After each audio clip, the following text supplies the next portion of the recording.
Bah, en fait, tout simplement, le premier court-métrage, au départ, c'est pas un court-métrage, la première, on va dire, histoire que j'ai écrit, je l'ai fait lire à deux, trois personnes et tout de suite ils m'ont dit, mais attends, mais c'est super visuel, c'est du cinéma. Parce que moi, je travaille pas mon langage, effectivement, j'ai pas fait énormément d'études, donc écrire un roman, je me voyais pas du tout partir dans un truc où je me sentais pas à la hauteur. Et là, effectivement, tout de suite, c'était dans l'écriture, il y avait du cinéma. Et moi, c'est presque un miracle parce que je me suis dit, mais oui, voilà, c'est vraiment un truc. C'était là, mais je ne savais pas. Et quand on m'a dit ça, j'ai dit, mais bien sûr, c'est vraiment comme ça que j'ai envie de raconter. J'écris de façon très visuelle. Donc, ce que je dis toujours, mon école, c'est mon premier court-métrage. J'ai tout découvert. J'ai tout découvert. Et puis, je me suis vraiment. J'ai voulu m'entourer de gens comme moi, c'est-à-dire qui commençaient un peu.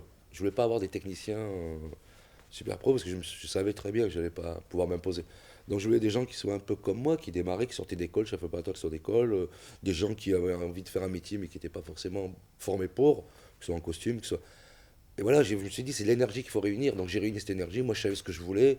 Et effectivement, là j'ai appris techniquement des choses que je ne connaissais pas du tout, et je connais toujours pas super bien, mais que je commençais à comprendre. Alors qu'au départ, oui, j'avais au moins, ce que j'avais dans la tête, c'était l'image et le son. Et ça, c'est vrai qu'on n'a pas besoin de technique, quoi, si on l'a dans la tête.